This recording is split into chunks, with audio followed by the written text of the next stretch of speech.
Muito boa noite a todos que estão aqui nos ouvindo. Eu sou Rafael Pires. Estamos aqui com mais uma sessão do Market Solar Talks, primeiro de 2023, né? Um tema que já muita gente está discutindo, muita gente tem dúvida ainda. Então, a gente trouxe esse tema novamente aqui para ser discutido. Já vou aqui falar com o meu amigo, que sempre está aqui apresentando o programa junto comigo, Ricardo, da Solar TV. Vamos colocar ele aqui na tela. Boa noite, Ricardo, tudo bem? Fala, Rafa, beleza? Show de bola, hein? Cada vez que eu vejo a abertura do programa, essa abertura ficou muito legal, viu? E hoje legal, a né? temática do programa é mais legal ainda, convidados mais especiais ainda. Legal, Rafa. Vamos que vamos. Show de bola. Vamos que vamos, Rica. Pessoal, então hoje a gente vai falar temas. Perspectiva do mercado solar para 2023, já vamos falar muito de perguntas e dúvidas que muitos integradores continuam tendo sobre as novas regras da 14.300 que entraram em vigor este ano. Né? A 14.300 já está desde o ano passado, mas as novas regras que vigoraram, que entraram em vigor este ano, como é que fica o projeto, payback, dúvida, enfim, a gente tem diversos itens aqui para discutir e para ajudar a gente com todas essas dúvidas e todo esse conteúdo, nada mais, nada menos que um grande especialista dessa 14.300 que já discute as normas, as mudanças desde o começo do ano passado, vários programas que ele participou, está aqui com a gente, nosso grande amigo Ricardo Marques, da MSols. Deixa eu colocar aqui você, Ricardo. Fala, Rafa. Muito bom, muito bom. Um grande prazer estar aqui com vocês, tá? Estar com você, Rafa, estar aqui com o Ricardo, meu grande amigo. Há um ano e alguns dias atrás, a gente estava lá na Ecofarm com o pessoal lá, com o Leandro, com o Everton Martins, discutindo a Lei 14.300. Eu acredito que exatamente há um ano atrás, também estávamos numa live com o pessoal da Ecore, lendo a 14.300, junto com o Santini e com o Matias. E agora, mais uma vez, a gente vai trazer esse assunto para a mesa.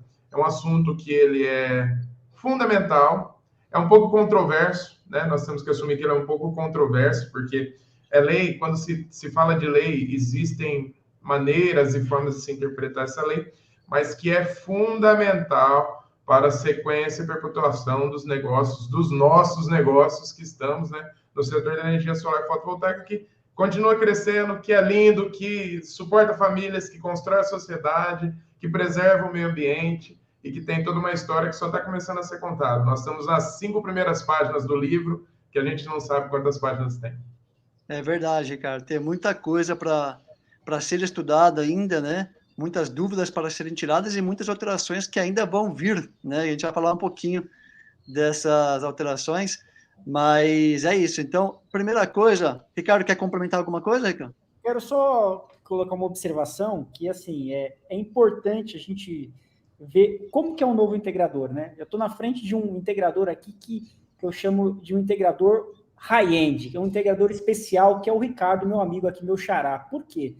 Porque eu acho que hoje o integrador ele tem que conhecer a fundo mesmo a 14.300, ele tem que entender o que ele pode oferecer a mais para o seu pro comerciante, para a dona de casa, para uma grande usina.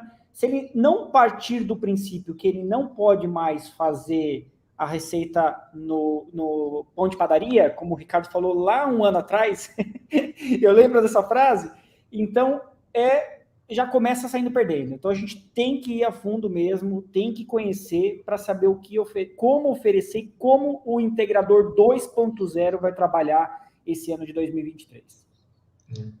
Como se diz, né? Se me permite, Rafa, pegar um gancho nisso que o Ricardo está falando, que é muito importante. E eu sempre vou ressaltar isso, tá? Que é muito importante. Há um ano atrás, a gente fez uma live para falar sobre a 14.300, depois nós falamos sobre a 14.300, e eu acho que para o integrador que está aí do outro lado assistindo, tem uma reflexão muito importante. Existem coisas na nossa vida que a gente não pode delegar. Uma delas é a opinião. A opinião a gente não pode delegar. A gente pode observar outras pessoas para construir a nossa opinião, assim como muitos integradores vão acompanhar a gente aqui para construir a opinião. E se nós estamos tendo esse momento para ajudar a construir a opinião, eu deixo a mensagem de que integradores leiam a 14.300. Você ler e não entender é uma coisa. mas você não ler é inadmissível, né? Nós já falamos isso lá há um ano atrás, depois falamos novamente, e até hoje existem pessoas que não leram. Leiam a 14.300. A gente vai para um bar na praia, a gente lê todo o cardápio. A gente vai dar uma volta, um passeio, senta no café da manhã e lê um livro. A gente lê o jornal. A gente lê as notícias do futebol na televisão. Gente, temos que ler a 14.300, que é a lei que regulamenta o nosso setor. Isso é dever de casa, o arroz com feijão. Ler, vou repetir, ler a 14.300 e não entender não é um problema. O problema é não ler. Então, esse é o primeira reflexão que eu trago para nós. Show. Perfeito, perfeito. E esse ano, conforme todos falam, né, é o ano que separa o joio do trigo, né? É o ano que realmente o vendedor e a empresa que é consultiva, que estudou, que vai ali transmitir toda a informação correta, porque haja porcentagem em cima de porcentagem, em cima de porcentagem, em cima de porcentagem para explicar para o cliente final, né? Então, tem que ter conhecimento, tem que saber explicar e de forma clara. E é por isso, né, Ricardo, eu vou falar hoje só Ricardos, no plural, mais fácil. Você pode falar isso. Marques e Honório, que fica mais fácil. Marques e Honório, perfeito. Então, é por isso que está acontecendo, muito benéfico ao nosso setor, várias lives, várias entidades, várias organizações, várias pessoas privadas, empresas privadas preparando, organizando lives para ajudar a todos a entender melhor cada item da norma que leu e não entendeu. Pelo menos que leu, né, Ricardo, mas que não entendeu. Então, assim, a primeira pergunta que a gente quer fazer para você, depois a gente vai vir com outras, o Honório vai vir com outras, me fala um pouquinho a sua percepção como integrador, que já vinha preparando desde o ano passado, a sua percepção para esse ano, com aqueles clientes que já estavam ali, né, no final do ano, a gente escutou muita gente falando, vamos fechar esse ano, porque o ano que vem vai ter taxa. Isso me deixava bastante preocupado, porque muitos clientes iam achar que não ia valer mais nada a pena este ano, a partir deste ano. Então, como é que você está tratando os seus clientes na sua experiência de integrador e como é que você enxerga esse ano 2023 para trazer essas novas informações e novos projetos de energia solar? Existe, eu vou deixar bem claro, né, que ao longo de toda essa nossa conversa, eu estou expondo a minha opinião, né? Não é uma verdade absoluta, cravada Perfeito. e nada nesse contexto, mas eu vou trazer minha opinião. E existem alguns problemas no mercado de energia solar fotovoltaica, que são as questões que nós construímos, e me incluo nisso. Quando eu comecei, eu construí muitas questões também com os clientes, que depois você tem que vir destruindo e construindo novas pontes, né? Um exemplo, não vou falar agora de Lei 14.300, mas lá atrás, quando começou o mercado, Selic lá embaixo, mercado voando, nada de pandemia. A gente chegava para o cliente e falava, olha, você vai lá e vai financiar, e com o valor do financiamento, você troca energia por financiamento e pode ficar tranquilo, e é isso, e construir, e todo mundo fazendo, e todo mundo vendendo, porque eu estou trocando um pelo outro, e isso fixou na cabeça do cliente. Mas as pessoas esquecem que a taxa de juros, ela varia de acordo com a nossa taxa básica. Então, a Selic subiu o juros, subiu o material, pandemia daqui, aí o cliente já não consegue mais financiar e trocar pela parcela. Aí você já tem que começar a falar, não, agora é 30% de entrada, mais... mas não era eu trocar a minha parcela? E essa... Então, quando nós construímos uma informação, a gente constrói, de certa forma, uma venda no curto prazo, mas constrói uma barreira no longo prazo, tá? Eu detesto gatilho. Corra porque depois não vai valer a pena. Eu vi gente falando disso, desse jeito. Aí passou o ano e agora? Vai vender por quê? Para quem? E aquelas propagandas que estavam no Instagram falando... Agora não vale mais a pena. Ia pagar, né? E aqueles 50 clientes que estavam pendurados que não conseguiu fechar no ano passado, antes da lei. E agora? Vai passar para o concorrente? Né? Então, essa é a primeira questão, né? Nós temos que tomar cuidado com as verdades que nós construímos na cabeça do nosso cliente. Porque nós, como integradores, como vendedores, nós estamos formando a opinião de um cliente. E a partir do momento que... É só a gente pensar nas nossas referências pessoais. Vou dar um exemplo. Papa João Paulo II. Eu ouço muito do que ele fala, porque ele construiu a minha opinião. Então, assim, eu ouço, o Papa João Paulo II morreu há quanto tempo e está ali. E eu ouço, eu aprendo, né? Outra referência minha pessoal, Martin Luther King, eu ouço, ele formou uma opinião. E muitas pessoas não percebem que a gente tem o mesmo efeito no cliente. Porque a energia solar está aí desde 2012, mas até hoje eu ouço o cliente falando, nossa, esse negócio agora começou a crescer. A gente está crescendo faz tempo. E o cara só percebeu agora que existe energia solar. Então, se o cara está me chamando, é para que eu possa construir uma opinião na cabeça dele. Então, o primeiro ponto nós temos que tomar cuidado com aquilo que a gente constrói de opinião na cabeça dos nossos clientes. Eu, particularmente, tenho a minha opinião. Nos grupos de energia solar, que são somente vendedores, eu expresso a minha opinião. Em alguns momentos muito otimista, outras vezes um pouco menos otimista, mas para o meu cliente, eu tenho que ser um consultor. Eu não sou um vendedor, eu não sou um tirador de pedido, eu sou um consultor fiel. E é assim que ele vai me olhar. Então, eu continuo dizendo que o mercado é bom para quem é bom, né? Mas o bom hoje, 19/1/2023, é completamente do bom, diferente do bom a 5/1/2023. Porque o bom antes era argumentos básicos. Hoje tem que saber fazer conta, né? Hoje tem que saber calcular. Hoje tem que saber entrar no site da ANEEL e pesquisar resultado do processo tarifário. Hoje tem que saber a sigla da concessionária, tem que saber o que é fio B. Não só fio B, tem que saber o que é fio A, o que é encargo, né? O que é o quê? Porque o cliente está pesquisando. O que é essa lei? É do fio B. Aí vai no Google pesquisar o que é fio B. Aí muitas vezes, justamente porque vai ser tarifado, você taxado, o cliente está buscando informação antecipada. E aí, se você não tiver com a informação na ponta da língua, para quebrar ou reduzir essas objeções, você não faz a venda. Então, o mercado está para isso, Rafa, Ricardo. O mercado está para isso. Está para bons profissionais que sabem vender, que sabem fazer a conta, que sabem encontrar informação, né? Não dá para tirador de pedido. O tirador de pedido ou se adequa ou tem que tirar pedido em outra frente. Show de bola. Isso aí. Eu, só complementando, Rafa, se você me permitir aqui, Sim. Exatamente isso. Hoje, quando a gente fala da pureza da informação, quando você chega em um cliente que às vezes ele tem muita informação, ou ele não tem, ou ele tem uma informação mais ou menos, muitos clientes conseguem entender a sua verdade, a sua pureza. E quando você replica uma coisa no mercado que você inventou, ou que você acha que aquilo é verdade, se o cliente captar isso, você está fora da jogada. Entendeu? Então, cai fora de se enrolar. O que acontece? Estuda. Se você chegar e falar da pureza da informação para o cliente, pode ser que amanhã mudou, mas se ele chamar você amanhã, depois de 4 meses, para renegociar e falar, agora vamos fechar, e ele falar assim, mas lembra que você me falou isso? Sim, realmente, senhora, naquela época aconteceu isso, agora está assim. Ele entende que você entende do assunto. Agora, achar que entende, replicar informação falsa no mercado, é um grande problema. Sim, total.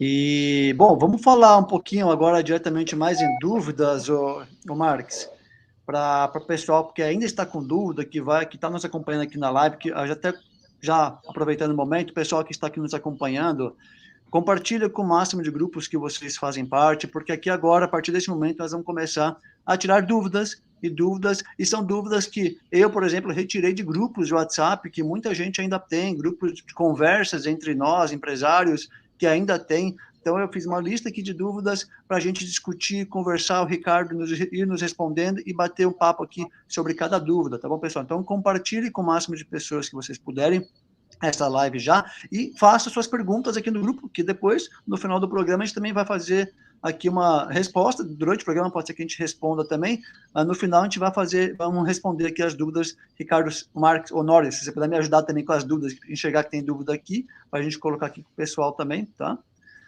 Bom, vamos lá. Marques, primeira coisa, taxação, a porcentagem de taxação, acho que a gente nem precisa discutir muito mais, porque o pessoal já está bem claro, né? Que quantos por cento vai ser do fio B em 2023, quantos por cento do fio B em 2024, 25, 26, 27, e acredito que o pessoal já tem visto nos grupos também que esse ano não vai prejudicar muito, lógico, depende muito da taxa de simultaneidade, mas dá um overview aqui sobre as taxações, sobre esse acréscimo de porcentagem do fio B ano a ano, e como é que você enxerga o payback para um cliente que você vai falar hoje. É muito importante, assim, acho que eu entendo que o pessoal já está falando bastante desses números, mas algo que eu ainda vejo como dúvida, tá, Rafa?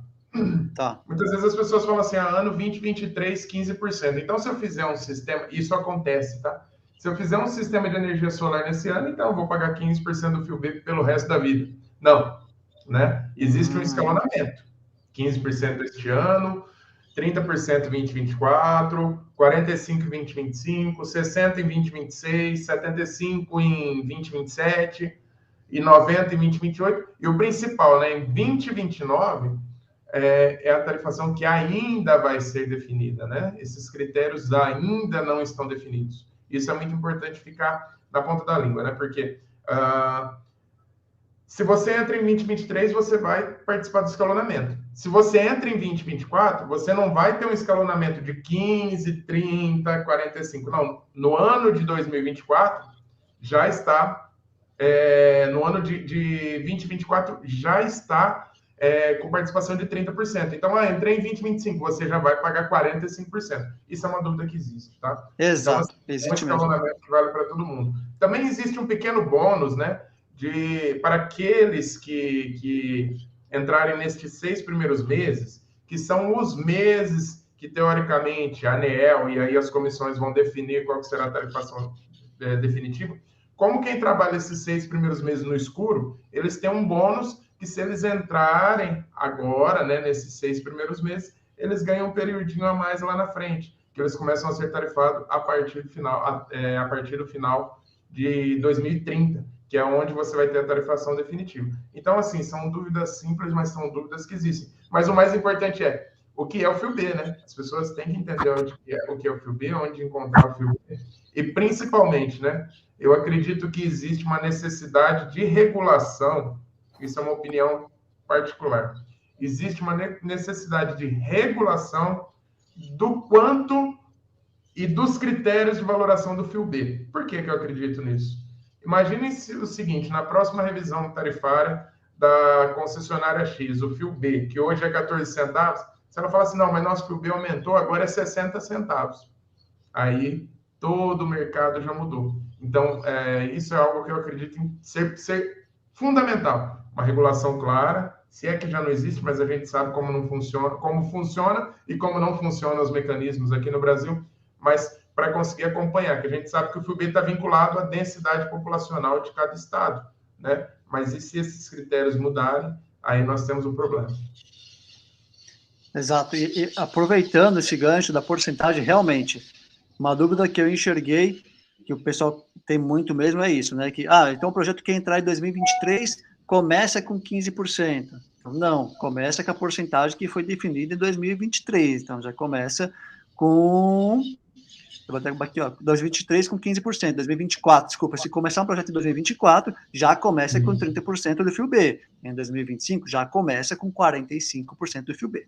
E aproveitando, né, Ricardo, só para você me corrigir se eu estiver errado, que isso é uma grande dúvida ainda. Até esse período de transição ainda, que é até o 18º mês, que é até junho deste ano, então os projetos que forem protocolados até junho deste ano, ainda vai ter um período a mais, ou seja, a nova regra não vai entrar em 2029, e sim em 2031, né? Exato. E aí a grande dúvida é, pessoal, a diferença, Ricardo, me corrija, a diferença é, se você entrar com o projeto até junho deste ano, você vai participar da regra normal que está hoje, 15% esse ano, 30% em 2024, 45% do FIOB em 2025, e até 2028.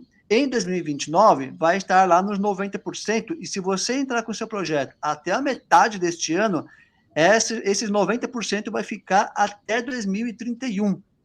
Tá? Essa é a diferença. Se você protocolar um projeto depois do meio do ano, acaba ali em 2029, mas se você protocolar um projeto até junho deste ano, 90% do FIOB fica até 2031. Correto, Ricardo? Perfeitamente. Se a gente for no artigo 27, no parágrafo 2, tá? Está escrito, as unidades que protocolarem solicitação de acesso na distribuidora entre o 13º e 18º mês, contados da data da publicação da lei, ou seja, de janeiro agora até junho, a aplicação deste artigo, que é referente a esse escalonamento, ele dar-se-á somente em 2031. Está na dúvida do que a gente falou? Artigo 27, parágrafo 2.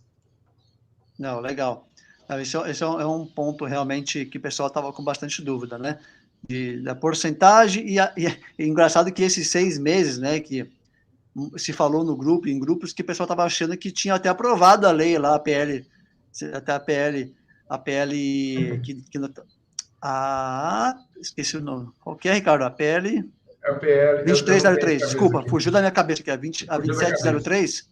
É, a É, o 2703. O pessoal até que achou que tinha aprovado, que já tinha prorrogado por mais 6 meses, mas não, né? Exatamente. Muita gente ficou com essa dúvida. Então isso é protocolar até o 18º, então prorrogou. Não, é isso. Então é isso que a gente explicou para vocês, tá, pessoal? Então, o primeiro ponto aqui, taxação do fio B. Aproveitando essa taxação, né, Ricardo, só aproveitando, me passa o seu ponto de vista. Para este ano, os projetos praticamente não perde muito payback, né? Para o ano que vem, esse ano, como é que você enxerga os projetos com 15% do fio B? O que acontece? Essa resposta, ela depende diretamente. Vamos lá. Quando a gente está falando de percentual de taxação, são números reais e absolutos. Então, são números reais e absolutos que não dependem de interpretação. 15 é 15, 15 não é 30, certo? Mas quando a gente parte, e aí eu vou fazer um adendo para te responder sobre payback. Quando a gente parte sobre o tema mais controverso que tem aí, que é com relação à continuação do custo mínimo, se ele continua ou não, aí o seu payback pode oscilar positivamente ou não, tá? Mas o que acontece? Porque o que acontece? Se você não paga custo mínimo, você paga o fio B, nos primeiros anos fica até mais bonito, o payback fica mais rápido e beleza, né? Mas se você paga o custo mínimo até o limite da faturável em moeda e depois você complementa, o seu payback diminui um pouco. Um argumento que tem sido trazido como um argumento comercial muito forte é o seguinte: você continua mantendo o payback com uma pequena dilatação, e se existir neste momento alguma insegurança com relação à tarifação, você vai ter em 4, 5, 6 anos o seu sistema pago, mais 2, 3 anos ali te gerando rentabilidade, ou seja, você está colocando dinheiro no bolso, está economizando, e no pior cenário, se o número piorar um pouco, seu sistema está pago e você já economizou. Continua sendo um ótimo investimento, né? Eu acho que o grande cerne da 14300, nós vamos trazer isso para cá, né? Acho que talvez a gente vai tocar nesse assunto, na custo de disponibilidade. São os pontos interpretativos da lei. Os pontos interpretativos da lei, nós, como integradores, vamos sempre interpretar a nosso favor, e as distribuidoras sempre vão interpretar a favor dela. E aí, eu acredito que a demanda judicial ela vai aumentar exponencialmente, para saber quem está certo, quem que interpreta. E aí chega na mão do juiz também, tem, né, um caráter de decisão do juiz, e o trabalho que o advogado fez para convencê-lo ou não, né?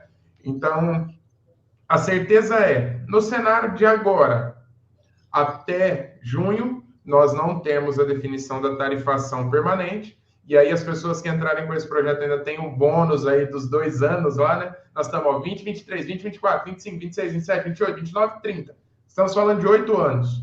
8 anos. Seu sistema se pagou em 5, 3 anos você está colocando para o bolso, depois você ainda coloca o que ficar definido. Então, existe um apelo comercial. Existe um bom negócio por trás disso ainda. E existem novas topografias. Então, se eu instalo um sistema de qualidade superior, que eu consigo trabalhar com uma topografia que depois eu ajusto ela para híbrida, e eu consigo tirar um pouquinho disso, né? Eu tiro o clipping do meu sistema, jogo dentro de uma bateria, descarrego no momento crítico. Você vai cada vez otimizando o seu payback. Exatamente. Eu posso até fazer uma observação? A gente está analisando um cenário sem o avanço da tecnologia. Tá? Quando a gente coloca a tecnologia a favor, e a gente tem duas questões aqui que a gente pode observar. Primeiro, como é isso em outros países? Como é pagar o fio em outros países? Tá? Isso já acontece. Em outros países já acontece também em sistemas híbridos. Já acontece o armazenamento, já acontece o chaveamento, se você quer armazenar, mandar só o quanto você quer mandar para o grid. Então, já acontece isso. Então, a gente tem que colocar também o fator tecnologia. A tecnologia também vai auxiliar o produtor de energia nesse cenário. O que você acha, Ricardo? A tecnologia, E eu acho que você tem agora ferramentas incríveis e um know-how incrível para falar de tecnologia, né, Ricardo? Tem mesmo. Novidades em breve. Cara, tá... O pré-spoiler, né? Sim. A tecnologia, a gente está falando é muito interessante. Se a gente pensar 5 anos atrás, qual que era o módulo de maior potência? 330 watts. Cara, hoje não acha 330 watts no mercado. Mas quando chegar um módulo de 500, a tecnologia vai ter que ser muito extensa, todos os inversores vão ter que se adequar e por aí vai, e todo aquele discurso. E nós chegamos ao futuro, que nem é um futuro tão distante, com os inversores adequados, os microinversores, os sistemas, por exemplo, o SolarEdge, eu sou aficionado pelo SolarEdge, já trabalhando aí com otimizadores de potência para módulos 600, alguma coisa que está para vir aí para o mercado, spoiler também, né? Então, quando a gente pensa no futuro, ele não é distante. O que a gente precisa é de escala.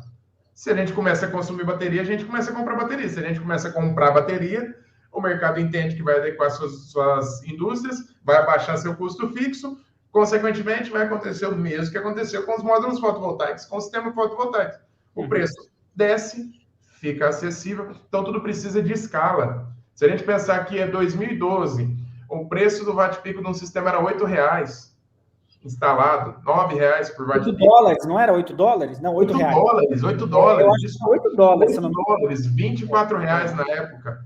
Hoje nós temos um sistema instalado aí a 5, 7. Lógico, vai depender se é um residencial, 7, 8, né? Ok, por causa do custo. Mas, por exemplo, uma usina de 3 mega.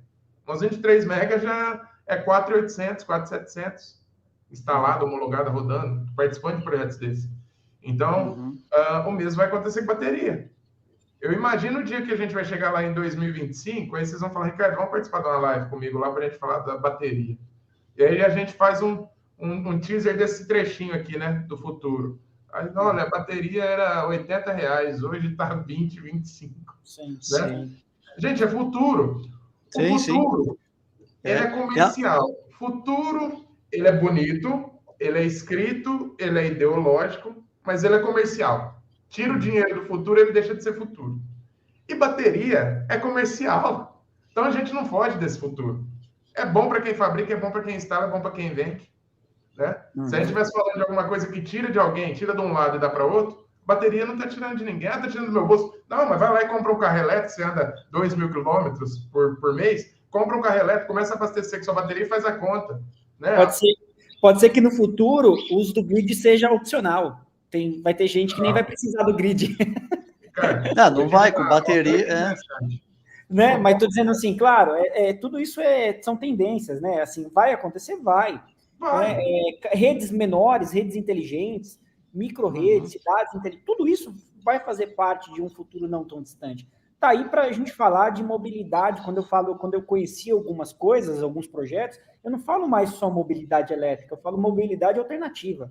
Porque, na verdade, é uma composição de soluções que estão sendo criadas, são vários combustíveis que vão participar da matriz energética, ou a matriz do transporte do futuro.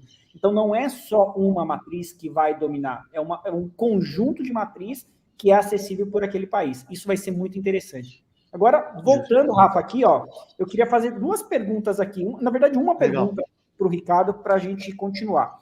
Tá bom. Existe muita dúvida na questão do alto consumo local e do alto consumo remoto. Muita gente fala aí no mercado e fala assim, mas essa taxação é só para o alto consumo remoto. Isso vai acontecer assim, mas para quem consumir no local vai ser diferente. Está aqui o Ricardo para falar um pouquinho sobre isso. Tá. Vamos imaginar o seguinte, vamos falar do local. Vamos falar primeiro vamos falar de 3 clientes distintos. Vamos falar daquele cara que tem uma residência, trabalha das 7 às 17, não tem uma empregada, não tem ninguém que fica na casa. Às 17 ele chega em casa. Coincidentemente, no horário que tem sol, no horário que você tem sol na sua instalação, você não está em casa. Então você gera muita energia durante o dia e à noite você consome e faz essa compensação dos créditos. Então esse é o cliente 1, tá? O que acontece com esse cliente 1? Imagina o seguinte, esse cliente 1 saiu de casa, deixa a televisão conectada na energia, deixa a geladeira conectada na energia, desliga todo o resto. Tudo isso está consumindo energia. Enquanto você está gerando energia e está consumindo energia de forma simultânea, aquela energia não passa no relógio. Não é uma regra assim, eu instalei uma coisa aqui que faz não passar no relógio medidor. Não, a energia saiu do seu telhado, entrou no seu quadro, aí é uma quedinha de braço. Quem é mais forte? É o que eu estou consumindo ou a energia que estava na rede lá fora? Então, por exemplo, se eu estou consumindo 10 kW e gerando 50 menos 10 são 40. Meu medidor vai marcar só 40, porque eu tenho simultaneidade. Então, nós temos esse cliente do residencial que ficou o dia inteiro fora e deixou só alguns equipamentos ligados. E aí, na hora que ele chega em casa, chega com a família, vai todo mundo pro banho. Aí, de noite, nesse tempo, tá aquele calor, liga o ar-condicionado da casa, do quarto do casal, do quarto dos filhos. Todo mundo liga. O consumo a curva faz assim, aquela curva que vinha linear, ela faz assim de consumo. E aí você não tem geração simultânea. Então, você está pegando muita energia da rede e aí você está gerando créditos para fazer o sistema de compensação. Então, você compensa essa energia. Esse cliente, ele tem pouca simultaneidade. Então, se ele tem pouca simultaneidade, ele usufrui mais do sistema de compensação. Quanto mais você usufrui do sistema de compensação, mais você vai ter que pagar do fio B. Por quê? Porque você está usando a rede da concessionária. Lembrando que o fio B é o valor que você paga pela utilização da infraestrutura das redes de média e baixa tensão até chegar no... Esqueci o nome? Subestação. Na subestação da concessionária. Então, você está pagando por utilizar. Então, se você está consumindo à noite onde não tem energia solar, você está utilizando. Se você está utilizando, você está pagando. Pensa nessa regra. Ah, mas meu gerei aqui para bater em outra localidade. Pense que naquela outra localidade você não tem energia fotovoltaica, então você está consumindo. Então, pense sempre nisso. Consumir, eu pago. Agora, vamos para o segundo cliente, que é um cliente comercial. Às 7 horas da manhã, eles abrem as portas e às 17, às 18, eles baixam as portas. Aí essa loja liga o ar-condicionado. Ele está com energia bombando nesse horário. Ele está gerando energia. É o horário do sol. Horário do sol, exatamente. Ele está gerando e está consumindo. Estou gerando e estou consumindo, não está passando pelo relógio? Lembra da minha frase. Não peguei energia da rede, eu não pago. Peguei, eu pago. Então, imaginem isso. No horário de pico de produção, esse comércio está consumindo o máximo de energia possível. Gente, para esse cliente, não muda quase nada. Então, bora todo mundo correr para os comerciais aí, ó. Para o pessoal que vende loja de imóveis, loja de não sei o quê. Né? Olha a oportunidade no comércio, olha a oportunidade na residência, nesse processo de escalonamento. Né? Agora, vamos pensar um terceiro cliente. Um terceiro cliente é um produtor rural que faz um beneficiamento de café durante o dia e uma irrigação durante a noite. Certo? O que vai acontecer com esse cara? Você vai dimensionar um sistema para gerar energia, consumo simultâneo o máximo possível e gerar excedentes, assim como você já faz hoje. Mas quanto mais esse cara consumir lá no processo de beneficiamento do café que acontece durante o dia, melhor para ele, porque ele não paga. Lembra? Usei, paguei. Não usei, não paguei. E aí essa regra vai valer lá para o cara do consumo simultâneo. Mesma coisa, se lá no consumo, do consumo remoto, você gera aqui para mandar para lá, ok, mas lá está tomando. Usou, pagou, tá? Eu vou criar aqui um quarto cliente, que aqui é o cliente da oportunidade. Vamos pensar no supermercado. Câmara fria fica ligada de dia e de noite. E muitos supermercados não têm área suficiente para gerar um sistema para suprir 100% do consumo deles. Gasta 20 mil, mas desse 20 mil, 10 mil reais é referente ao consumo diurno e as outros 10 mil reais ao consumo noturno. E o cara não tem área no telhado. Você vai dimensionar um sistema de acordo com a área do telhado dele, sabendo que quanto mais você produzir, mais consumo simultâneo você vai matar e o payback, ele continua o mesmo. Então, a questão minha recomendação é nos prepararmos comercialmente para vender para os residenciais, especialmente aqueles que não ficam em casa durante o dia, porque eles vão usar um pouco mais e, consequentemente, pagar mais. E, principalmente, enxergar a oportunidade naqueles que têm muito consumo simultâneo, que não muda nada, ou muito pouco. Deixa eu fazer um adendo aqui, Marquês, porque, assim, primeiro, assim, tudo que você falou, taxa de simultaneidade, você percebeu que a gente não tem um valor exato? Aí, mais do que nunca, vai ser importante a parte consultiva com o cliente final, a conversa, o entender o cliente mais do que tudo agora, porque como é que você vai saber qual é a taxa de simultaneidade daquele cliente? Vai entender os equipamentos que ele tem, a rotina do cliente, enfim, um contexto geral, e mesmo assim não é exato. Aí você vai fazer uma proposta mais perto da realidade ali, da taxa de simultaneidade daquele cliente. Então, assim, mais do que nunca, é o que você falou, não é mais... pegou um consumo, fez um cálculozinho lá, 3 continhas e apresentou uma proposta. Agora você precisa entender realmente o cliente a fundo, para entender a taxa de simultaneidade do cliente. E aí você falou que não vai mudar muitas coisas no payback, principalmente para quem tem bastante taxa de simultaneidade, para quem tem bastante taxa de simultaneidade, né, para quem consome muito de imediato, e mais que explica agora também que às vezes até vai melhorar do que do ano passado, a questão da taxa de disponibilidade, porque agora não paga aquele mínimo mais de disponibilidade C, 3 pontinhos, Ricardo Marques. Acho que agora entramos na parte mais tensa aqui, tá? E assim, antes da gente entrar nesse detalhe, eu só vou voltar um pouquinho no ponto anterior. É muito interessante a questão da simultaneidade, né? Nós não temos essas informações. Para as grandes indústrias, geralmente isso é processo convencional da engenharia. Dependendo, você tem que fazer um estudo de seletividade, tem que fazer algum estudo na indústria, você coloca um analisador de potência. Deixa esse analisador lá um mês, ele vai dizer exatamente durante aquele mês como que foi o perfil de consumo desse cliente, ok? Esse é o ponto 1. Ponto 2. Para quem atende, por exemplo, grandes projetos Mercado Livre, se você solicitar um negócio que chama memória de massa, você pode solicitar memória de massa de 5, 6, 7, 8, 10 meses. Não necessariamente Mercado Livre, né? Mas clientes Grupo A. E aí você recebe essa memória de massa de 6 meses e é lindo o gráfico. Aí você tem que aprender a mexer com Excel. Mas ele te mostra o perfil de consumo. Eu já fiz orçamento do Mercado Livre, né? Já me envolvi em projeto do Mercado Livre. E aí você dimensiona de acordo com o perfil de consumo. É lindo. Ah, mas e para o residencial? Eu sei que, por exemplo, a AP Systems tem uma ECU que chama ECU C, né? Na dúvida aí é só perguntar para o Leandro, né? Da Ecole. A ECU C você coloca um TCzinho nele e coloca na sua residência e deixa essa ECU C lá, por exemplo, um mês lá monitorando. Ela vai te dizer o perfil de consumo do cliente. Aí você também já vai saber qual que é a simultaneidade. Então, o ponto é, existem ferramentas, né? A pergunta é, sabemos utilizá-las? Esse é o primeiro ponto.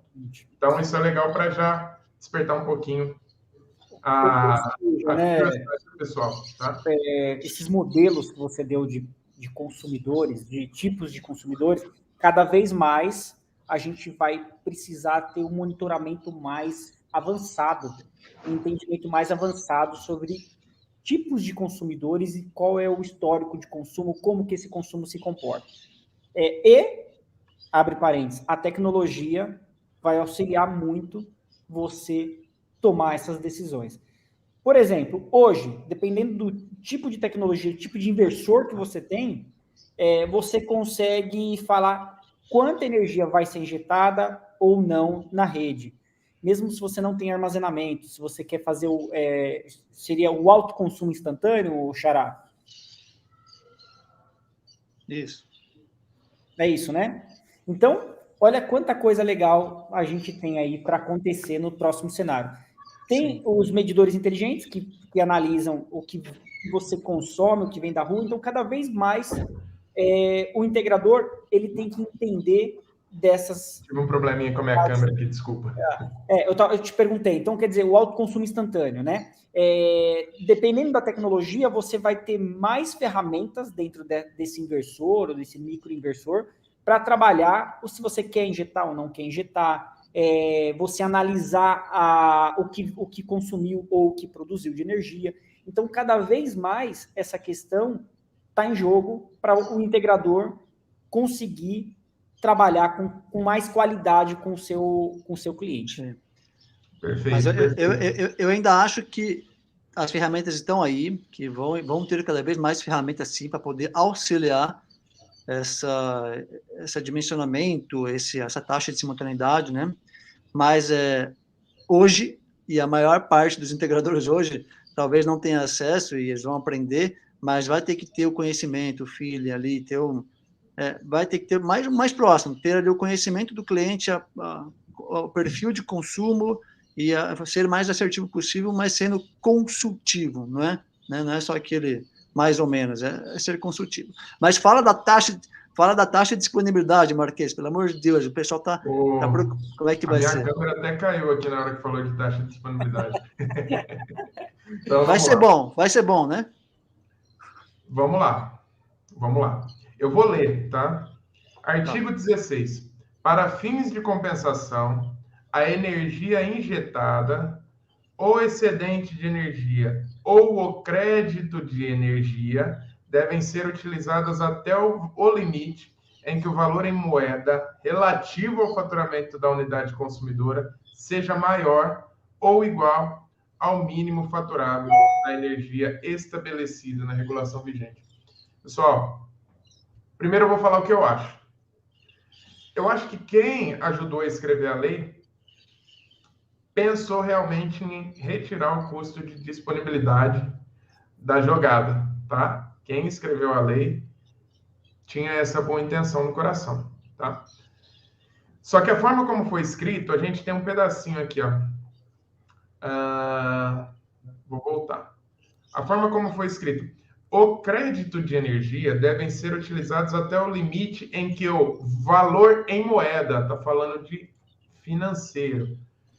Se esse valor em moeda não tivesse escrito aqui, eu poderia afirmar com toda certeza para vocês que o custo de disponibilidade, ele deixa de existir. Mas o que nós temos que pensar? Vamos imaginar, agora vamos fragmentar esse trecho da lei, tá? Eu vou fragmentar, que é o que eu sempre costumo fazer. Então, nós estamos falando do excedente de energia ou crédito de energia. Gerei, consumi e fiz o meu abatimento. Então, nós estamos falando do crédito. Este crédito, ele vai ser utilizado, tá? Ele vai ser utilizado até o limite em que o valor em moeda relativo ao faturamento da unidade consumidora seja maior. Vamos imaginar que eu tenho 100 kWh.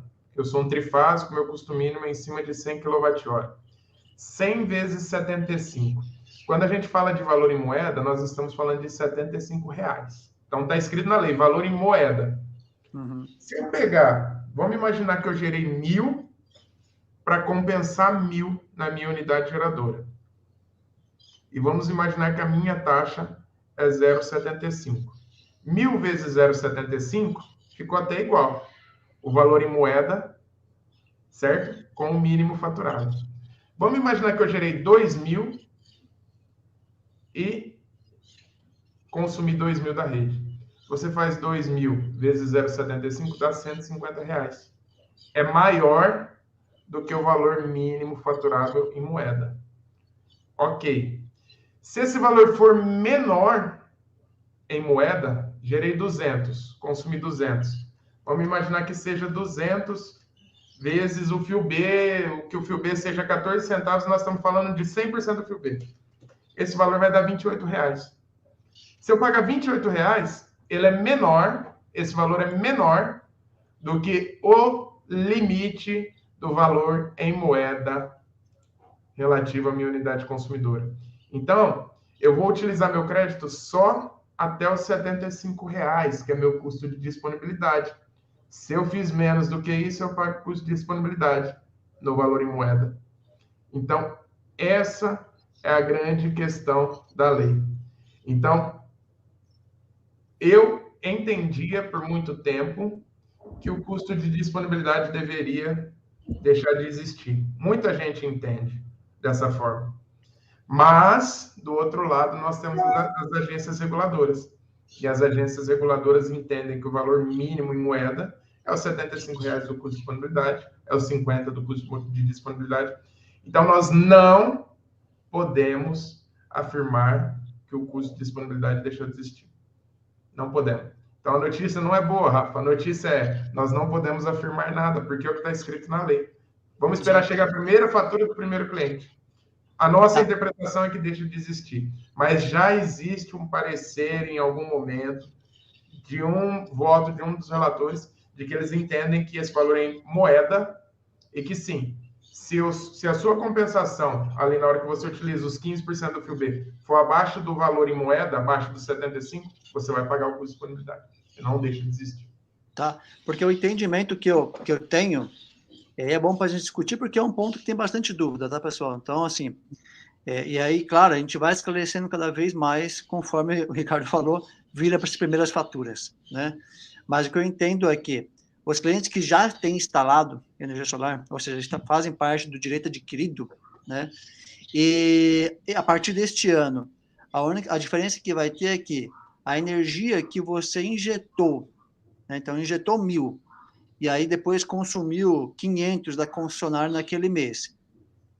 Abatia 500 kW direto do crédito que você injetou e ainda pagava a taxa de disponibilidade, né?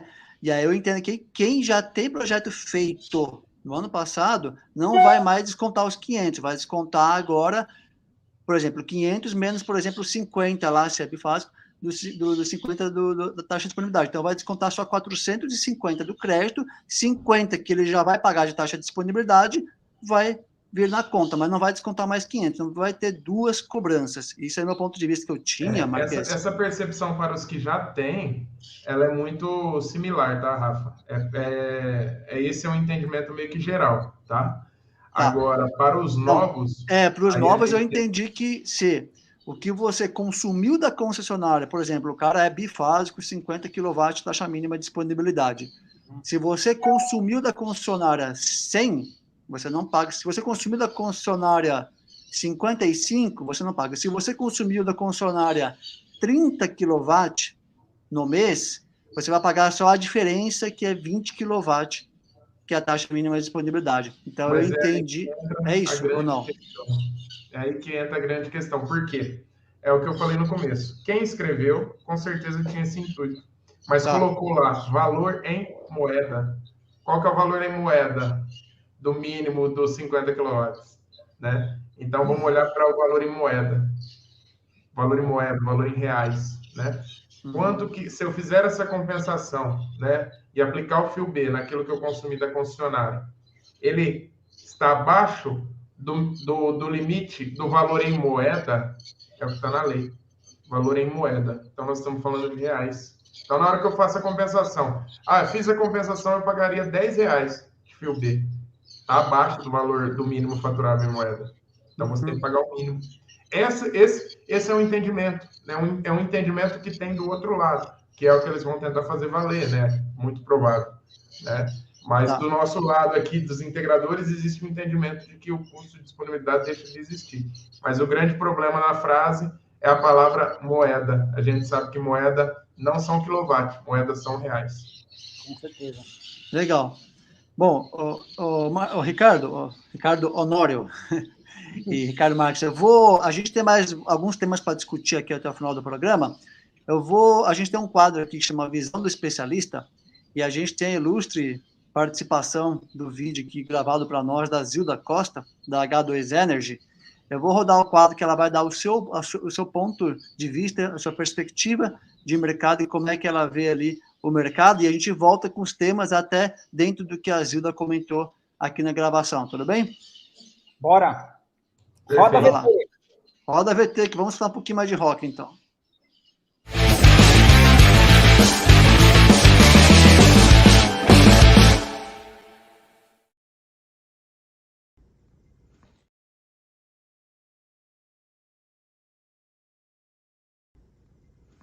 Olá pessoal, tudo bem? Eu sou Zilda Costa, eu sou membro do conselho da ABGD, Associação Brasileira de Geração Distribuída, e sou diretora da H2 Energy, que é investidora de geração distribuída nesse mercado.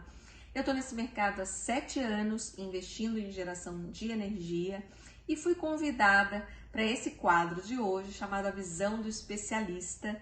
O Rafael Pires, da Market Solar, e o Ricardo Honório, da TV Solar, me convidaram para trazer aqui a visão do especialista desse mercado de geração distribuída para vocês.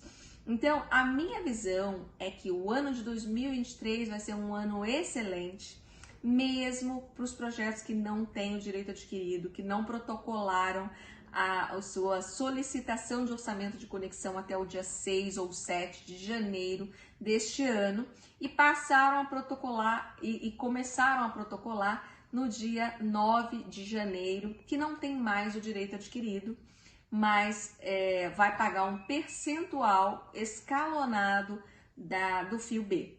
Então, a gente vai explicar um pouquinho que o payback diminui, mas continua viável, continua sendo importante gerar a própria energia. Então, eu vou trazer um pouquinho aqui para vocês dessa visão, o que a gente já fez até agora e como é que vai ser daqui para frente.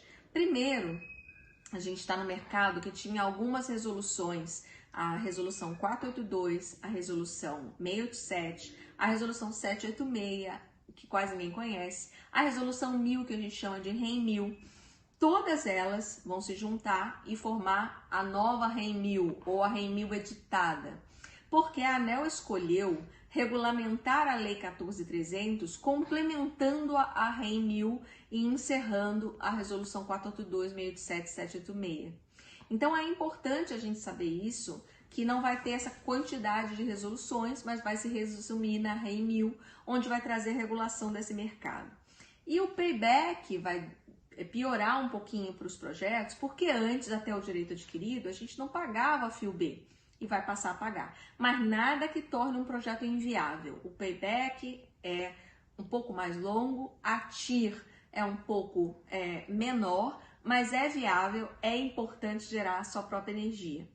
Para os consumidores que estão entrando com até 500 kW ou menos, né, menor do que 500 kW, eles vão pagar esse fio B escalonado. Então ainda é muito viável pagar, fazer esse projeto e entrar com a solicitação de orçamento de conexão. E para os investidores que fizerem a usina acima de 500 kW, ou os que tiverem um único titular que represente até 25% dessa geração dessa usina, eles não vão pagar escalonado, eles já pagam imediatamente a TUS de fio B integral a partir da solicitação que fizer agora. Quando a usina entrar em operação, vai pagar essa TUS de fio B, e o que também não inviabiliza construir grandes usinas. E aí a gente traz a visão do especialista agora, que é a seguinte: a EPE fez um estudo dizendo que nos próximos anos, até 2031, a geração distribuída vai crescer em mais 2 vezes o que cresceu nesses últimos 10 anos. Então, em 10 anos, nós crescemos 16 gigas de potência instalada de geração distribuída no Brasil, somando todas as fontes. Nós vamos crescer mais 30 gigas, que é 31 gigas, que é a soma da geração distribuída planejada pelo Ministério de Minas e Energia para os próximos anos. Ou seja, o que crescemos em 10 anos, vamos crescer o dobro nos próximos 8 anos. Então, é muito importante que a gente tenha em mente que o projeto continua viável e esse 2023 vai ser um ano muito especial para todo mundo. Essa é a visão do especialista. Eu sou Zilda Costa, me coloco à disposição. E bom evento aí para vocês da Market Solar, e um abraço para o Rafael Pires e para o Ricardo Honório. Um abraço para vocês.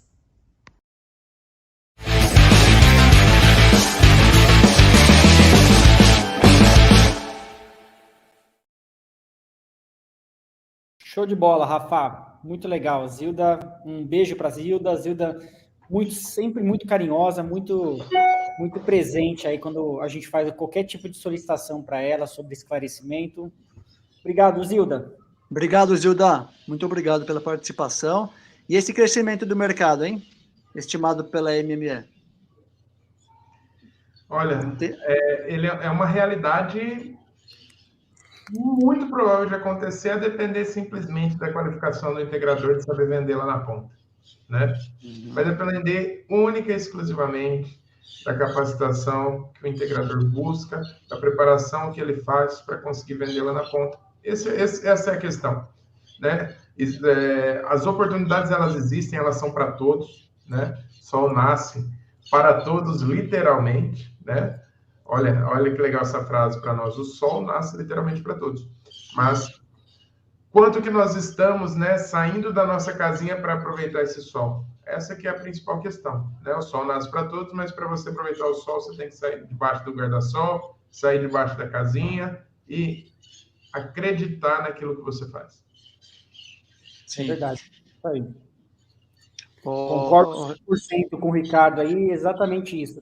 Aproveitar, eu diria só uma pequena palavrinha, capacitação, né? Porque tem sol para todo mundo? Tem sol para todo mundo. Mas vai surfar essa onda aí solar quem estiver preparado e capacitado para saber o que oferecer, como oferecer e estar preparado para ficar no mercado, não só entrar e sair do mercado. Exato. Isso aí. Ô Marques, eu vou colocar aqui na tela onde o pessoal, vê se está correto, pode pesquisar.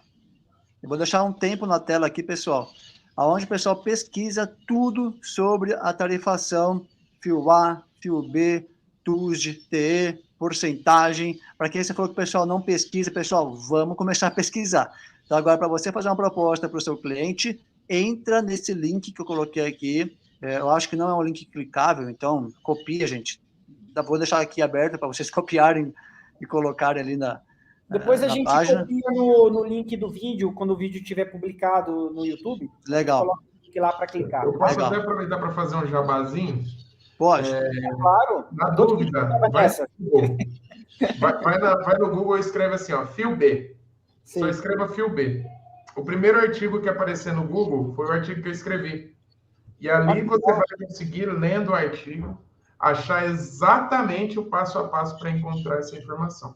E se também quiser, pelo YouTube, escrever Entendendo o Fio B, vocês vão ver meu rosto lá. É um vídeo de 43 minutos fazendo isso na mão, encontrando, calculando. Fiquem à vontade para explorar. A gente coloca aqui também na gravação, né, Ricardo? Sim, vamos colocar no link aqui dos vídeos. Tá. Queria, então, fazer duas perguntas que vieram de grupos de WhatsApp, Marques. A gente tem mais um tempinho de programa, mas são duas perguntas que pode levar um certo tempo e que gera muita dúvida ainda. Uma pergunta que já vinha desde antes, uma até nova, achei interessante, tá? A primeira pergunta é: aumento de usina a partir deste ano? Acho que essa pergunta vem desde o começo do ano passado, tá? Mas eu vou fazer de novo aqui, que todo mundo não sabe, e eu acho que também não sabemos, ninguém sabe ainda direito. Mas aumentei minha usina 100%, aumentei 50%. Como de acho a concessionária vai identificar o que é usina nova e o que não é, o que vai taxar, o que não vai, o que vai cobrar o fio B? A segunda pergunta, em seguida, já para você responder, é: o inversor tem uma vida útil. Então, o inversor, vamos supor que depois de 6, é mais, né? Mas vamos supor que depois de 6 anos, essa garantia lá, tem que trocar o inversor. Vamos ver dessas usinas que já estão 3 anos no mercado, por exemplo. Daqui 5 anos tem que trocar o inversor. A troca do inversor na mesma potência, ou talvez um pouquinho maior, uns 20% maior, eu preciso comunicar à concessionária, vai ser um novo projeto, ele todinho vai ser taxado. Todas essas dúvidas vão vir e vão surgir, né? Assim como o aumento de módulos, a concessionária vai perceber, não um dobro, mas quando eu colocar mais 5 módulos apenas, a concessionária vai perceber que eu estou gerando mais se eu não alterar o projeto? Posso ser multado? Quantas perguntas, hein, Marques? Vamos lá, respostas. Muito boas essas perguntas. Muito boas, tá? Porque assim, ó, eu vou responder à margem da lei, eu vou falar sobre a minha opinião, e eu vou falar sobre uma recomendação. Isso para a primeira, tá? E aí a gente já engata na segunda pergunta aí.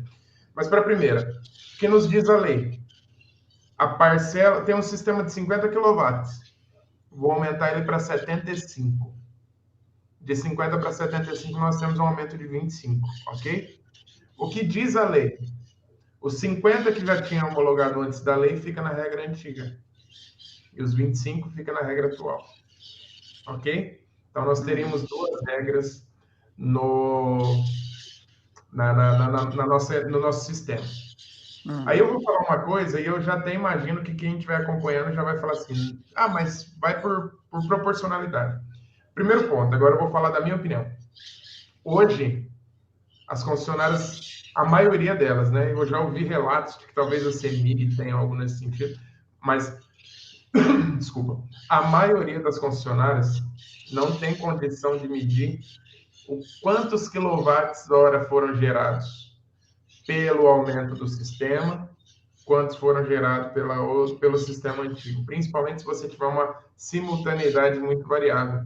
Aí, o que as primeiras pessoas vão falar? Não, mas vai ser por percentual. Se você aumentou 25%, eles pegam 25% do que você aumentou e ali aplica o fio B.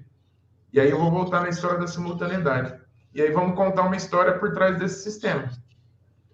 Vamos imaginar que não é uma geração remota, né? Pega o crédito daqui e envia para outro lugar. Vamos imaginar que é uma geração junta carga. Eu era um supermercado. E eu consumia 10 mil kWh por mês. E eu estou fazendo um aumento porque eu estou colocando o ar-condicionado na loja. Então, eu coloquei ar-condicionado na loja. O que vai acontecer com o ar-condicionado da loja? Ele vai ficar ligado durante a manhã. Aí você aumenta o seu sistema, durante o dia, né? Aí você aumenta o seu sistema para compensar esse ar-condicionado. O que acontece? Se o ar-condicionado é utilizado durante o dia, a simultaneidade praticamente vai matar tudo isso aí, todo esse aumento. E aí você vai ter uma sobra. Vamos imaginar que sobra lá os mesmos 1000 kWh que sobrava antes. Vai sobrar os mesmos, né? Ah, mas era para sobrar mais. Não, não é para sobrar mais, porque o cara fez um aumento que ele tinha um ar-condicionado. Então, sobra os mesmos 1000 kW. Se a concessionária vier por proporcionalidade e te tarifar os seus, vamos pensar, 50% de aumento no seu sistema, você está perdendo. Então, a proporcionalidade não funciona.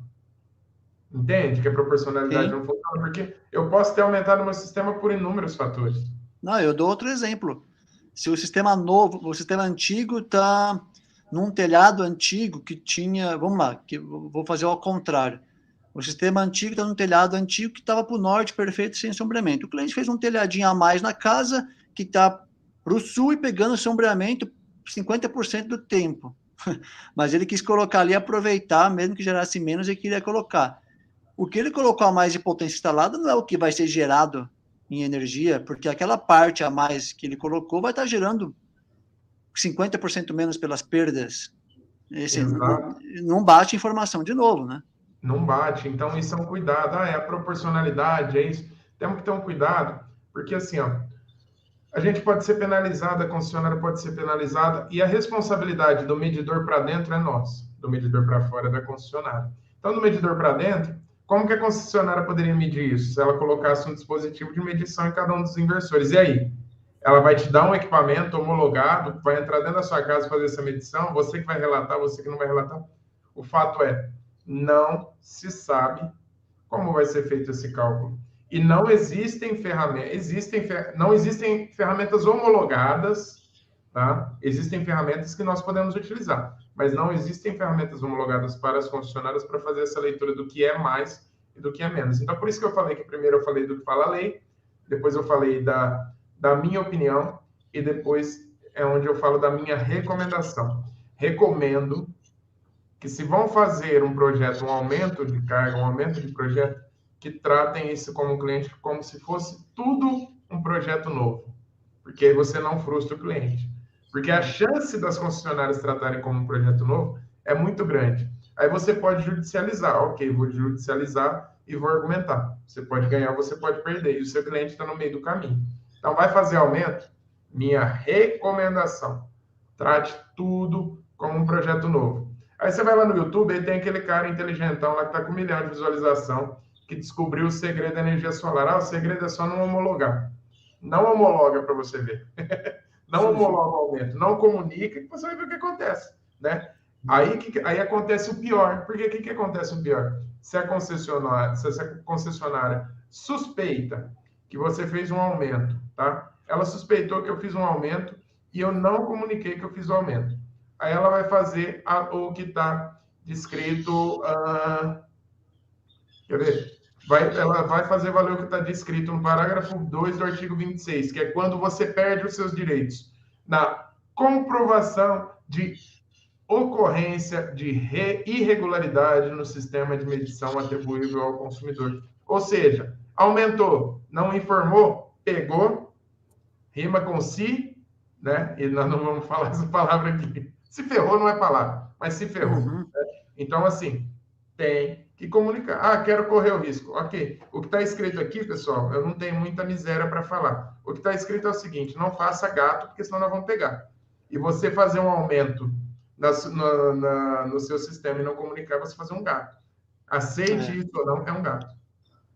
Tanto quanto trocar o inversor da mesma potência, colocar um outro inversor e não comunicar também, porque está colocando um inversor de um fabricante, de uma marca, que não foi aprovada pela... A gente sabe que provavelmente não vai acontecer, de colocar um inversor que não foi certificado pelo Inmetro, vai colocar um inversor bom, mas tem que ser comunicado, correto, Marques? Aí eu faço uma recomendação. Aí é de novo, uma recomendação. Tem um inversor de 75. Vou trocar por outro de 75. Você não vai lá na área de projetos particulares e protocola um novo projeto.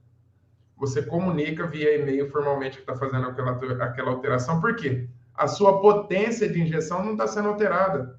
Uhum. Continua injetando 75, eu não vou ter problema com ele. Vai na área de ouvidoria, na área de projeto, na área que for da sua concessionária, informa, comunica e peça orientação. Se eles pedirem para você protocolar um novo projeto, aí você procura um advogado e fala, olha, eu não estou alterando a minha potência de injeção.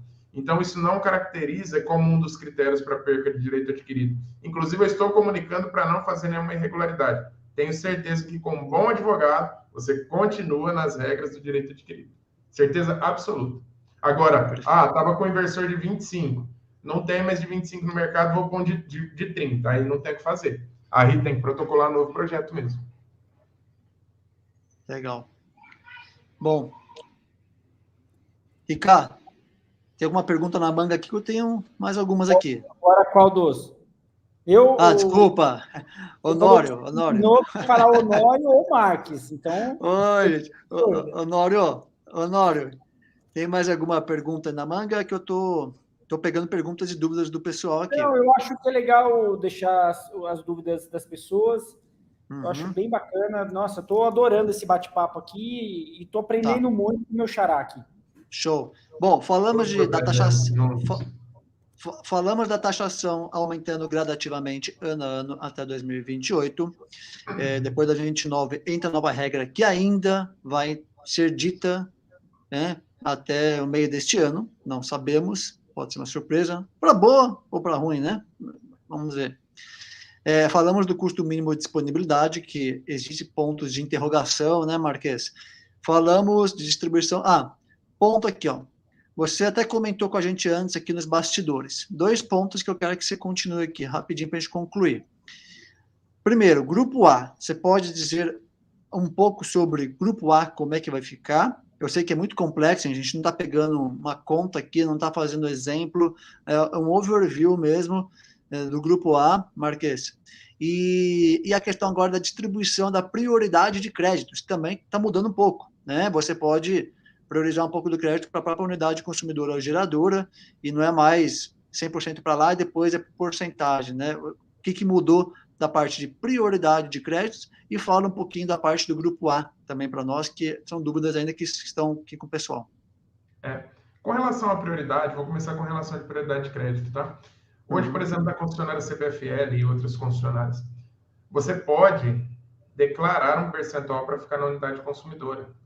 Eu faço, como eu trabalho muito com imóveis rurais, granja, né? Granja tem um período de vazio, então você tem que ter um crédito também ali para abater.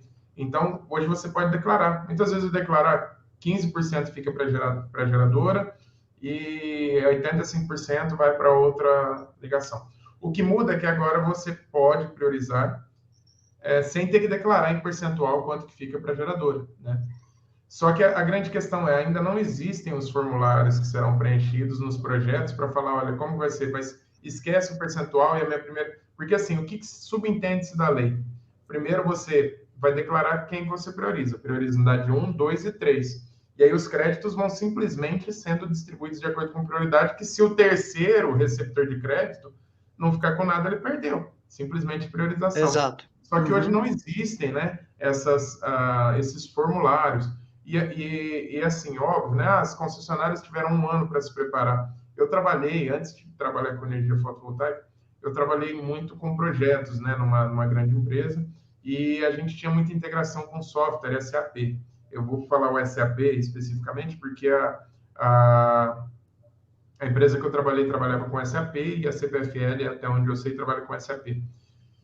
Você fazer uma alteração no SAP, você contratar uma consultoria para que ele faça essa regra de priorização, isso não é do dia para a noite. Isso não é com 2 meses, isso não é com 3 meses. Eu acredito que 1 ano é prazo suficiente para isso estar adequado, né? Mas talvez não é tempo suficiente para você comunicar os formulários e como esses formulários vão entrar no sistema, né? Então, os formulários padrão de priorização, eles ainda não existem. Mas é fato que está na lei e deve ser cumprido. E você tem todo o direito de questionar por e-mail, informar o critério, o que está descrito na lei. E se você fizer muita questão de que seja priorizado a partir de agora e que já seja priorizado, judicializa porque está na lei. Tem que fazer existir. Agora, o como, né? Eu já tive questões aqui, por exemplo, questões do que está previsto na lei que você tem que fazer uma ligação nova, já concomitantemente com o pedido de energia solar. Uma concessionária recusou. Eu falei, não, mas está na lei, tem que cumprir. E aí a gente entrou com os advogados e eles fizeram cumprir. Então, assim, é muito importante também que a gente, como integrador, saibamos que nós temos direitos. Se você tem direito, você tem que brigar por ele. Então, se eu tenho direito de trabalhar com o meu cliente com priorização e a outra pessoa não está me cedendo esse direito, eu tenho que procurar meu jurídico e fazer isso acontecer. Está na lei. Senão, não precisaria de lei. A gente vive de resolução normativa. Então, critério de priorização é isso, né? Simplesmente, olha, tenho 5 unidades, primeiro você manda para 1, depois para 2, depois para 3, depois para 4. Beleza, mas não sobrou para 3 e para 4. Ok, mas é que eu priorizei a 1 e a 2. Ponto. Tá? Então, você pode colocar, na verdade, o que você pode fazer, porque hoje, né, você define ali, unidade 1, unidade 1 vai receber o excedente, o que sobrar da 1 vai para 2, o que sobrar da 2 vai para 3, mas se não sobrar, a 2 e a 3 não recebe. Agora a gente consegue falar, do 100% que injetou, eu quero que 30% vai para 1, 30% vai para 2 e 40% vai para 3. É o contrário. Hoje o que nós fazemos é delimitar por percentual, tá? E o que passa a acontecer agora é simples e puramente da gente falar, prioriza essa, depois essa, depois essa. Hoje é por cascata. Eu falei ao contrário? Exatamente ao contrário. Não, desculpa, é verdade, então é o contrário. Inverte o vídeo que eu falei. Né? Que hoje, se você tiver uma mudança de comportamento de consumo hoje, na regra antiga, né? Se tivesse uma mudança de comportamento das unidades consumidoras, é um parto para você trocar a porcentagem, e aí quando você vai trocar a porcentagem, às vezes já trocou de novo o perfil de consumo das unidades. Então, era ruim isso. Hoje, o que você faz? Por cascata é muito mais inteligente o negócio. Sim, né? sim, então, é isso. Exemplo, qual é a unidade que mais consome? A 1, aí depois a segunda, essa. E vai preenchendo essas unidades de energia. É isso, né, Xará? Isso, só que quem define as prioridades somos nós. Porque, por exemplo, você falou, qual que é mais consome? Eu posso ter uma unidade que consome 3 mil, que está recebendo crédito, só que ela é rural, ela paga 50 centavos. E eu tenho uma outra que consome menos, que é 2 mil, só que ela está no urbano. E aí, aí a gente vai fazendo as contas e fala, não, então aquela ali que está no urbano, ela vai ser a minha primeira a receber crédito. Eu não falo de percentual, ela é a minha primeira. E depois aquela lá e aquela lá é a terceira. Então, quer dizer, isso hoje, a concessionária ela já tem que obedecer essa regra.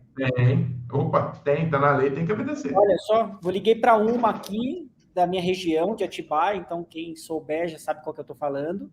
Eu liguei, eles falaram que não estava ainda valendo isso, que não podia ser feito. É muito simples, assim, tá na lei, tem que cumprir. Não quer dizer que eles estejam cumprindo, assim como não cumpriram muitas outras coisas. Eu tenho aqui como comprovar várias coisas que não foram cumpridas e a gente precisou realmente entrar aí no jurídico para resolver, tá? Então eles têm que fazer. Tem que brigar, mas nós não reclamamos no nosso sistema. Ok, me dá um protocolo de como vocês vão fazer manual, que vocês precisam fazer. Show de bola. Legal. Bom, essa está respondida. Vamos para o grupo A. Grupo A é sensacional. Lembrando que nós vamos falar genericamente, tá? Porque está todo mundo falando de grupo B e o pessoal não começou a olhar para o grupo A. Do grupo A, qual que é a estrutura tarifária de uma conta do grupo A? Você tem um valor que você paga da demanda, você tem muitas vezes o reativo que você vai pagar, Você tem a energia que você vai pagar que é utilizada fora da ponta, e a energia que você é pagada que você paga que é consumida na ponta, no horário de ponta, tá? Essa é a estrutura. Contrato de demanda você tem que pagar, porque é uma demanda que você solicita para a rede. Ela pode, eventualmente, dependendo do projeto, ela vai se tornar uma demanda de geração, aí depende do projeto. Não vamos entrar nesse detalhe. Mas quando você entra naquele link que nós falamos ali atrás, você vai lá na revisão dos processos tarifários da ANEEL, faz lá o filtro da sua concessionária, baixa Excel, você vai na TA aplicação, se você filtrar, tem o grupo A verde, azul, e aí o negócio fica muito complexo. Foi muito legal que eu estava conversando ontem com um grande amigo sobre isso, e ele ainda falou, cara, é complexo. Grande amigo, não vou falar o nome dele aqui, não sei se pode, mas é um amigo nosso em comum aqui, dos três, fala do Ricardo e dos três. E ele ainda brincou, falou assim, cara, é complexo para nós, imagina para o cara que não está indo atrás. Se você entrar lá, vamos imaginar uma conta, um contrato de demanda no supermercado. Vou voltar no supermercado porque ele é muito fácil de exemplificar. Às vezes você vai lá, de uma indústria que trabalha em 2 turnos, vamos melhorar. Uma indústria que trabalha durante o dia e trabalha à noite. Aí você pega lá, consumo 70 mil quilowatts fora de ponta e 10 mil quilowatts na ponta. O fio B, fora de ponta, é um valor. O fio B, na hora ponta, é outro valor. Então, você tem que entrar na planilha e ver a diferença de um e do outro. Lembrando que em clientes do Grupo A, a relação da geração e consumo e abatimento de crédito no consumo fora de ponta é 1 para 1. O que eu quero dizer? Gerei 1, abato 1. Mas, por exemplo, se você quer gerar créditos para bater na hora ponta, você tem que gerar, geralmente, na média, tem um cálculo, nós também não vamos entrar nisso, mas na média você tem que gerar 1,6 kW para compensar 1 na ponta.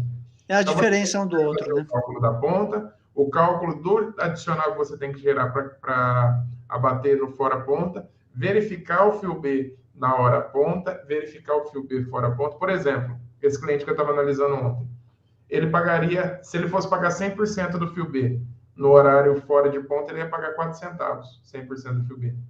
E no horário de ponta, ele ia pagar 8 centavos. Ele fala, nossa, Ricardo, mas é pouquinho, né, se estiver pagando 100% do fio B. Mas a hora ponta do cara dá 26, mas vai dar 40 centavos. Ou seja, ele está pagando 10% daquele valor da hora ponta. E ele está pagando mais 5% do valor da hora fora de ponta. Então, tem que dominar muito, desde o cálculo do sistema. Nesses clientes, geralmente, é muito bom você pedir a memória de massa. E aí você tem que dominar o cálculo da compensação na hora ponta, que é geralmente 1,6. Gero 1,6 para abater 1. Tem que dominar o fio B na hora ponta, dominar o fio B na hora fora de ponta. E outro detalhe, se a sua mini geração for menor do que 500 kW. Se ela for maior do que 500 kW para atender esse cliente, aí você já vai ter que pagar 100% do fio A. E aí eu não lembro certinho, uma grande parcela, e eu não sei se é 100% Sim, do fio encargos e tudo mais. Tem uma 40% do fio A, 100% encargos, e 40% do fio A.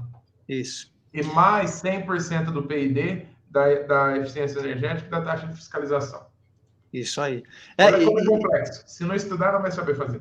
Não vai. E eu também estava vendo uns estudos que, na verdade, em alguns casos, o fio B do fora ponta do grupo A é 0.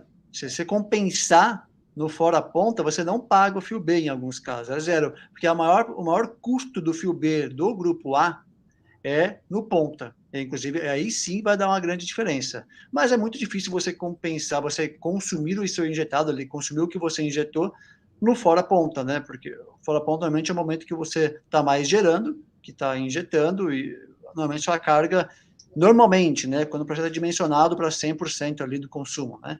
Você não consome energia, não consome seus créditos no fora ponta, e sim no ponta. E quando consome no ponta, primeiro que faz a conversão do quilowatt-hora que você gerou fora ponta para o que você vai consumir ponta, aí é conversão em quilowatt, né?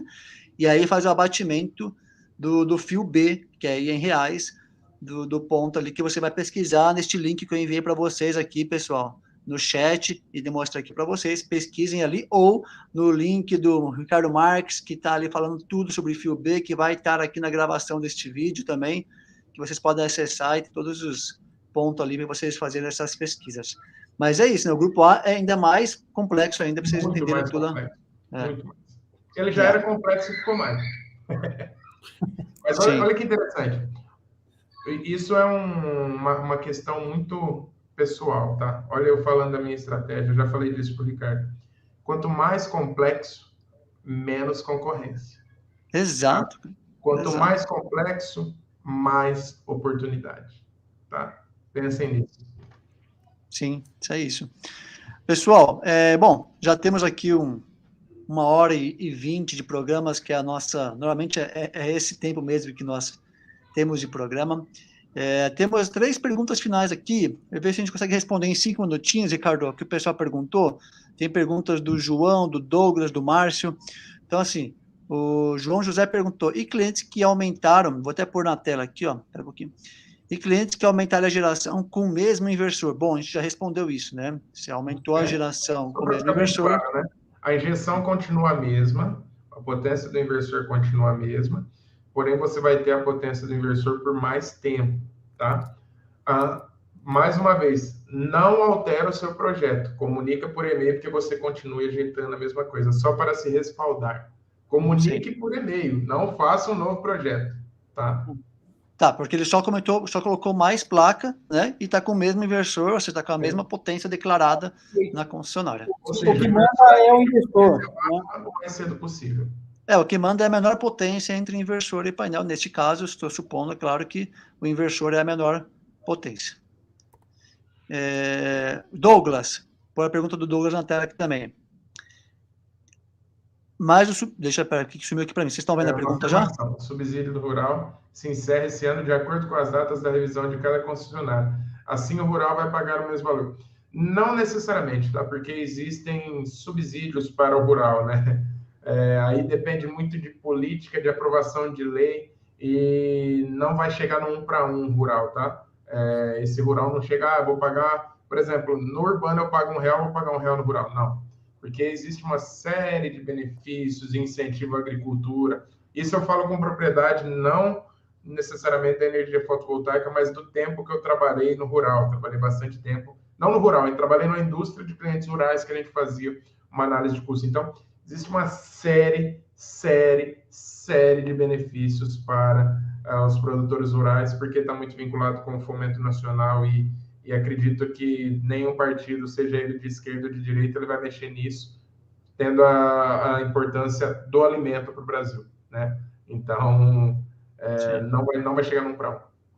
Tá, bom, ele complementou com uma questão que nós já respondemos, né, que acrescentar novos módulos não entra com projeto novo, então, o negócio falou, mas é importante comunicar por e-mail, né, e aí, mais a pergunta do Márcio Mesquita aqui, que a gente não falou, né, se vai ter alteração, se não vai, como fica a utilização de créditos, a gente vai poder utilizar os créditos agora, ou não, vai ficar lá guardado, e se não consumir na unidade consumidora, vai ficar perdido, como é que funciona? É muito interessante porque, assim, ó, desde o princípio, o que seria o correto, né? Correto seria que os créditos que você acumulou, que eles fossem sempre utilizados do mais velho para o mais novo, do mais velho para o mais novo. Então, acumulei em janeiro de 2020 e depois acumulei em junho de 2020 e agora só que eu estou usando esses créditos. Automaticamente o sistema tem que abater primeiro janeiro de 2020 e depois junho de 2020. Porém, existe uma série de erros e equívocos nessa apuração pelas concessionárias, conheço pelo menos 3, que existem créditos ali que eles estão imutáveis, tá?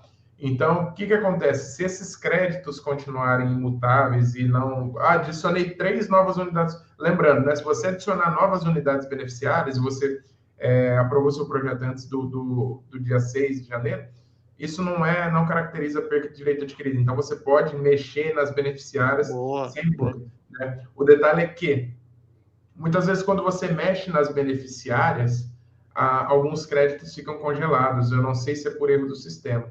E essa era uma grande questão. Eu não vou falar o nome da concessionária. Concessionária que eu moro. Pesquisem onde que eu moro, que vocês vão saber. Mas a concessionária onde eu moro. Sempre que você faz uma alteração, há um congelamento automático de créditos. É uma coisa terrível. E hoje, você consegue descongelar esses créditos, mas isso é algo antigo, você já teria que conseguir descongelar. O único detalhe é que hoje a lei também nos permite descongelar os créditos acumulados que estão ficando lá parados. Então, vai ser sempre na mesma regra, do último para o mais novo, sempre sendo abatido ali na ponta. Legal, mas transferir crédito não mudou. Transferir crédito não mudou. Transferir Por exemplo, crédito tem crédito acumulado em uma unidade de consumidor, o cara não vai consumir nunca, porque ele sempre gera mais, porque ele gera... Sabe aqueles créditos que ficam acumulados naqueles primeiros 2, 3 meses, até a compensação? Não vou usar, não. Não, então, mas esse crédito, olha lá, vamos voltar. O crédito que ficou acumulado lá nos 2 primeiros 3 meses, eu acrescentei uma nova unidade consumidora, lembre-se, para enviar créditos para outra unidade consumidora, sempre vai pegar do meu crédito mais antigo acumulado. Então, aquele crédito mais antigo que estava congelado, ele vai para essas unidades, normalmente. Ele tem que ir. Se não for, você pode acionar o jurídico. Uhum. Bom, é isso então, pessoal. Alguma consideração final, Marquês? Honório? Pode começar, Começando primeiro pelo convidado aqui. Vamos lá. Bom, as considerações finais, né, pessoal? Todos os mercados, eles passam por transições. Se a gente escutar, lembrar, falar, vamos pensar lá atrás da internet, quando começou a internet de escada, ICQ, barulhinho lá. Hoje nós temos WhatsApp, já não existe nem direito o Messenger. Enfim, o mercado da internet, que era novo, hoje já está bem maturado e já está atravessando outras fronteiras. A gente já está vendo holograma, a gente já está vendo tudo. O mercado de telecom era jovem, ficou velho e tem muita novidade e tem oportunidade para todo mundo. Energia solar é um mercado jovem e está se desenvolvendo. Oportunidade. É muito interessante. Se você é um varredor de rua, se você limpa terreno, se você tem um restaurante, se você é um vendedor, se você é um comprador, se você é um astronauta, se você sempre vai existir oportunidade para quem trabalha com respeito às pessoas, honestidade e qualidade. Então, primeiro ponto trabalho com qualidade, mas nós temos que entender primeiro qual que é a percepção de qualidade do cliente, não a nossa percepção de qualidade. Muitas vezes a gente fala, meu produto tem qualidade, não sabe nem de onde vem o inversor, se funciona, se não funciona, mas é qualidade, porque o meu serviço, não. O que é a percepção de qualidade do cliente ou do meu principal stakeholder, né? Que é a parte interessada. Então, primeiro ponto, nós temos que entender qual que é a percepção de qualidade de quem está do outro lado, para que a gente sempre trabalhe com qualidade, porque nunca vai faltar, não vai faltar cliente, Ricardo, não, eu não tenho meu próprio negócio. Então, não vai faltar serviço para você, se você trabalhar bem, né? Então, a minha consideração para quem é bom, honesto e corre atrás, nunca vai faltar oportunidade, né? Com taxação, sem taxação, com bateria. Vou jogar uma pulguinha aqui na cabeça de todo mundo. Pesquisem sobre micro-redes. Estado do Mato Grosso tem muito lugar que não chega energia, gente. E aí o cara gasta 5, 10 milhões por ano com diesel para gerar energia. Aí você pode ir lá e fazer um sistema de topologia híbrida, ligar um inversor com o diesel e economizar desses 5, economizar 6 milhões por mês. Projetos de micro-rede sempre são projetos gigantes e que dão um payback em 3 anos, 4 anos pelo preço do diesel. Tem oportunidade para quem quer trabalhar. Ricardo, não quero trabalhar com isso que é tão grande. Começa a vender câmera off-grid, vai lá, instala um Amplimax lá, faz a recepção do sinal e começa a trabalhar com câmera off-grid em propriedade rural. Todo dia tem gente roubando gado, vai lá, coloca uma câmera lá com uma bateria lá com um Amplimax para você pegar a internet, entrega isso para o cliente. Mas eu não sei. Não, então, peraí. Então, se está tudo difícil, o problema não está no mercado, o problema está em você que não está procurando. A gente que vai simplificando. Né? E deixo essa última frase, né? Que eu já falei agora. Isso é só um insight. Naquele mar que ninguém quer navegar, onde estão as melhores oportunidades. É onde não tem concorrência, onde não tem ninguém navegando, tem pouca gente atendendo o Mercado Livre, tem pouca gente atendendo as micro-redes, o pessoal está fugindo do Grupo A e tem um caminhão de gente atendendo o residencial. Vamos pensar onde estão as melhores oportunidades. É isso aí. Para fechar também, navegar em boas oportunidades tá na questão de você se aperfeiçoar e você buscar mais conhecimento. Quanto mais conhecimento você tem sobre aquilo que você pretende entregar com respeito, como o Marx falou muito bem, você vai estar navegando sem problema, sem olhar para trás, sem olhar para o lado pelos seus concorrentes, você não vai ter esse tipo de problema, porque você vai estar navegando bem. Então, essa aí é a dica. Existe um sol para cada um de vocês explorar aí com toda certeza. Basta querer e poder se preparar aí para surfar essa onda aí. É isso. Exatamente. Informação não falta, né, pessoal? Tecnologia está aí, informação está roda aí na internet. Obviamente, tem que pesquisar bem os sites, pesquisar bastante as pessoas que estão informando, que assim. Então, assim, mas tem muita capacitação, tem muita informação. Então, a gente é se capacitar mesmo, porque agora, realmente, aqueles que estão preocupados em estudar, se capacitar, vão fazer a diferença no mercado, além de procurar outras áreas que estão com demanda alta e precisando de profissionais, como o Marques falou. Pessoal, obrigado, Marques, pela participação, Ricardo Marques da Emissols, obrigado por todo apoio aqui e toda informação que tenho certeza que agregou aqui para as pessoas, e vai agregar ainda, porque esse vídeo vai ficar gravado, nós vamos impulsionar para o máximo de pessoas possíveis para chegarem essas informações, né, Ricardo, né, Honório? E eu quero agradecer também ao meu parceiro aqui, Ricardo Honório, por mais um programa. É isso aí, pessoal. Então, vamos encerrar o programa de hoje. Muito obrigado, tenha uma ótima noite, e qualquer dúvida, procure o Ricardo Marques, procure a gente, procure o Ricardo Honório, que a gente vai ajudando como pode. Grande abraço, obrigado pela paciência e nos acompanhar aqui. Tchau, tchau. Tchau, tchau, boa noite para todos.